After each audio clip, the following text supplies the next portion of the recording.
Hello everyone, my name is Kathy Evans. I'm the Environmental Program Manager for the West Michigan Shoreline Regional Development Commission. And I'm very happy to see you all here today to help us celebrate another major milestone in the cleanup of Muskegon Lake and delisting Muskegon Lake as one of the Great Lakes areas of concern. Thank you so much for all of you who are here today. Very, very great work you've been doing for many years.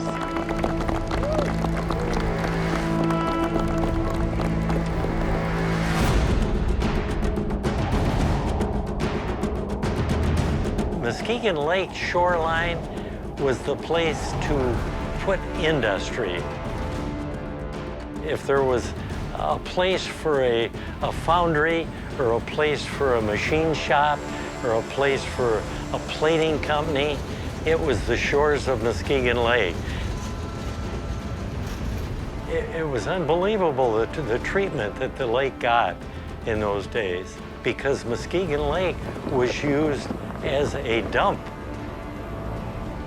They knew which factory was operating on a particular day based on the color of the lake. Was it orange? Was it blue? I mean, just, you can only imagine. And of course, you had a tremendous amount of smoke coming out of these factories, foundries, and paper plants, which we also had on the lake. It was really a heavy industrial era.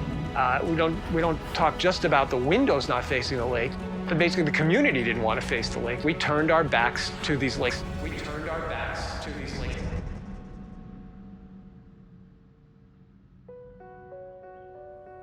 Back in 1990, I was expecting our first child and very excited to move into this beautiful community. A lot of oak trees, beautiful waterways. I thought it was the perfect way to recreate a little bit of my childhood, which involved primarily playing in the woods, climbing trees, playing in the creeks that were nearby, and having a nice, safe community that was clean and friendly and welcoming. And we thought we'd found that here. It was shortly thereafter, in about 1994, when we discovered that parts of Muskegon Lake were highly contaminated, and the little creek that I had been taking my children down to play in was actually very contaminated. This is the Division Street outfall, and if you look right here, this is the old historic sewer pipe. Had waste from a number of industries that were located along here. There also was a battery recycling operation that took lead batteries and also mercury switches. This area was very contaminated with heavy metals, and you wouldn't think of going in it. I mean, there was oil sheens on the water. 30 years ago, if you came to this property, you wouldn't recognize it. It was a spider web of roads all across the upland area. The shoreline was full of huge slabs of broken concrete, and people would just pull right up to that and throw anything they wanted right over the hill where nobody would see it. Well, we saw it. I started to talk a bit with my neighbors about what their values were, and did they value their property? Did they value their community? And most importantly, did they value their health? And the one thing they said, it'll never get cleaned up. And that kind of stuck. And that was the attitude in the area, that it's so bad around here that nobody's ever going to clean this up.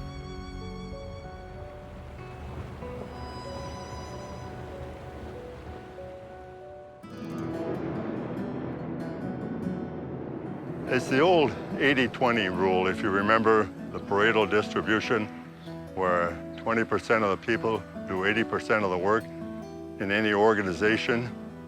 And the 20% of the people that we have in this community that have tackled the environment really make a difference. We had too much pride in our community and our waterways, and we just wanted to come down and make it better. Well, Muskegon Lake is an area of concern, and it's one of an original 43 areas of concern throughout the Great Lakes.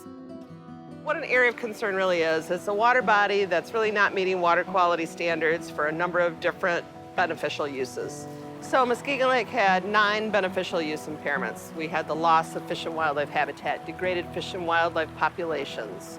We had sediments that were contaminated that degraded the benthos.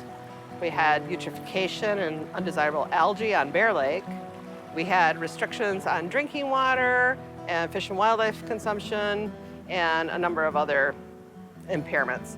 There's a lot of concerned citizens, and we all came together and developed the criteria for delisting. It's a large drainage basin, there's wetlands present, there's agriculture upstream, but we wanted to make it the best we could.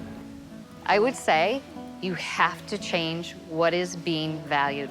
You have to use your voice to create the change in the value structure so that people recognize they deserve more. If you look real close, they've got these little hairs that stick down so they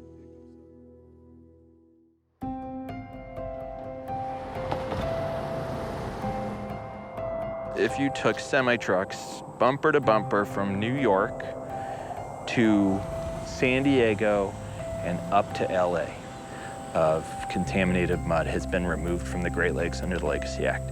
And Ruddiman Creek was the second one of those projects. My goal was to generate enough awareness to instill the community to take an active role in their backyard. It was the convergence of the Great Lakes Legacy Act and the Clean Michigan Act. The DEQ and the EPA matched funds together to make it happen.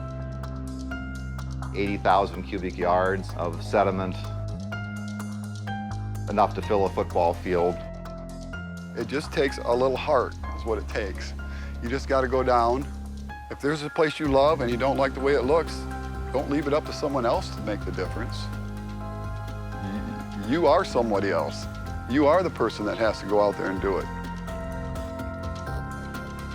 As part of the remediation, when they took all the contaminated sediment out, they did restoration. You can see nice native wetland plants that are growing here. You'd never have that before. This was all concrete and rubble.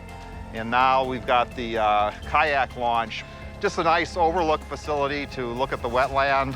The model under the Area of Concern program of bringing diverse stakeholders together works, you know, and it's an ecosystem view of everything. So we can look at it more holistically and get a more sustainable outcome. This has been going on for 10 years, and we're starting to really see not just the short-term, success of our efforts, but the long-term success of our efforts. This legacy of contamination is what the Legacy Act is designed for.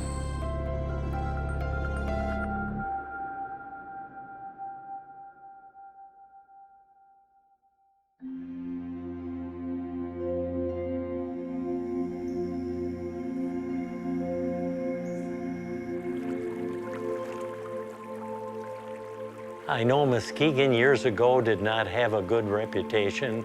It was considered a dirty industrial town, and what it was doing to what nature had given Muskegon was a crime. I'd like today's students, when they're asked, where are you from, to look up and say, well, I'm from Muskegon, and I'm proud of what we have in Muskegon.